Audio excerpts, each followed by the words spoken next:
Hey guys, welcome to Boxing Squared for boxing news and views from around the internet.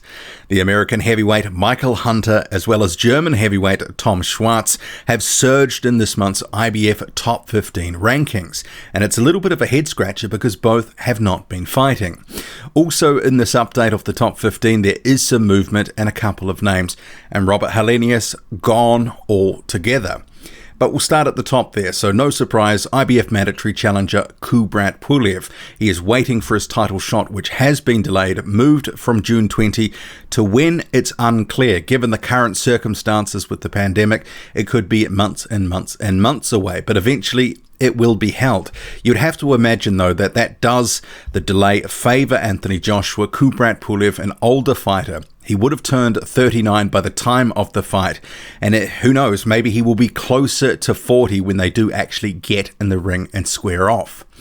Charles Martin, having won his IBF final eliminator recently against Gerald Washington, he is firm at the number 2 spot, and there has been talk about an IBF final eliminator, and that came from Martin himself, and a guy that threw his name into the hat is Michael Hunter, and I'll come to him in a moment because his boost in the rankings actually makes that more possible. Number 3 is Alexander Usyk, so he is up one place this month. Agit Kabayel previously at number 3, but he's plummeted in these rankings, but I'll get to that soon. So Michael Hunter at 4 though, so he climbs 3 places from last month, and the talk of an IBF final eliminator with Charles Martin, it becomes much more realistic rather than a guy that's sort of mid-rankings. But now that Hunter is at number 4, and the guy above him is Alexander Usyk, who is going to be fighting for the WBO, Martin and Hunter is the 2 top guys, apart from Kubrat Pulev, that could be in an IBF final eliminator. So until this rankings update, I'd been a little bit skeptical about whether Hunter could secure a final eliminator, so maybe some boxing politics at play here, because Hunter up 3 spots, not fighting, all of a sudden finds himself in prime position, potentially to face Charles Martin at some point. But remembering, Kubrat Pulev is still the current IBF mandatory challenger, so perhaps they won't order a final eliminator until he's had his shot. We'll see about that. You know, with everything at the moment, it's all up in the air. At number 5, Andy Ruiz Jr., no change from last month. At number 6 is Filip Hrgović, who takes over from Robert Helenius, who is gone altogether from this month's update. And presumably that's because he's been elevated to the gold champion status within the WBA. I think it really just is that clear cut. But Hrgović at 6, that is his career high ranking within the IBF. And given he's had, 10 fights so far, coming off a win over Eric Molina, he was meant to face Jerry Forrest, but the current situation sort of put paid to that.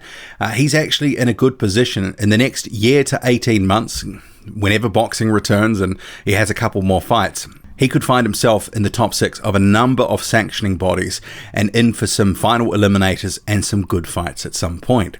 At number 7, you have Joseph Parker, who's up a couple of spots this month. He's been spending his isolation training at home and coming up with various skits and stuff that have gone down well on the internet. Number 8, this is another interesting talking point for the video.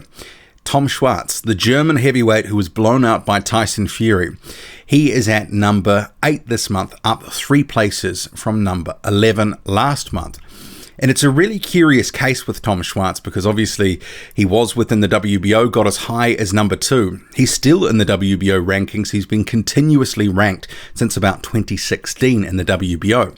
In the IBF here, he won a minor belt that somehow got on the line after his loss to Tyson Fury, is relatively high in the rankings considering after Fury he fought a journeyman, it was a nothing sort of fight, and then he fought a former cruiserweight who he'd previously beaten, and he beat him again. So all of a sudden Tom Schwarz at number 8 in the IBF, and this to me screams of boxing politics as well, because he hasn't done anything to deserve this sort of ranking. It really is kind of ridiculous, and Tom Schwarz hasn't proven that he's above European level yet. He actually needs to fight someone and not some of these former cruiserweights that he's blowing out and padding out his record.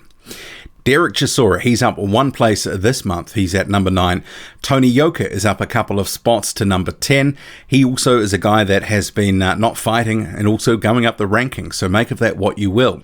At number 11, a guy who is seemingly paying the price for inactivity is Agit Kabayel. He was at number 3 last month, falls all the way down to 11th, so down 8 spots. He actually did have a fight scheduled for March the 28th against Mariusz Wach, and that would have been a good fight for him to tick over, given his recent inactivity. He only had the one fight in 2019, a good-looking win over Andrei Rudenko. He was meant to have a fight at the start of the year on his new co-promotional deal with Top Rank, but visa issues scuppered that, and then obviously the pandemic scuppered his fight against Wach. So Agit Kabayel pays the price, and given he has effectively been inactive for a year now, it wouldn't surprise me in following updates that the IBF does that he might be dropped out altogether. A guy who's up one place this month at number 12 is Zhili Zhang. Dempsey McKean, who recently beat Johnny Rice on March the 7th, he's up one place from 14th to 13th. And a new entrant into the IBF rankings is Junior Fa. So you can see here they've got his full name, his actual name, which is, I believe the pronunciation is Ioane Fa Jr., so known as Junior Fa. So this actually is interesting because Joseph Parker is also in these rankings. Junior Fa and Joseph Parker are also in the WBO rankings. There's been talk about a Joseph Parker and Junior Fa fight.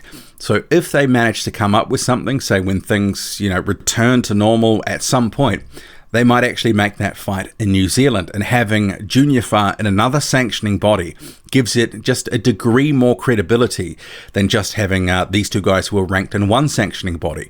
So I could see those involved with this potential fight talking up that angle at some point, if it should come to pass. Whether Junior Fa deserves that ranking, given he hasn't been fighting recently, that's another question, but there's a number of names on this list who fall into that same sort of camp. Tom Schwarz really hasn't fought recently, neither has Michael Hunter, and they've both climbed off effectively no activity. And at number 15, Otto Wallin. And when you consider that he's a guy that lost to Tyson Fury and hasn't fought since, how does he maintain a ranking, albeit at the back end of a top 15? It's a question. But what do you make of this? Michael Hunter and Tom Schwarz up 3 places respectively, haven't been fighting, but seemingly the benefactors in this month's top 15. Junior Fa enters the ranking, Agit Kabayel tumbles. Drop a comment, loud and often. Hit like, hit subscribe, follow me on Twitter, boxing_squared. I'm out.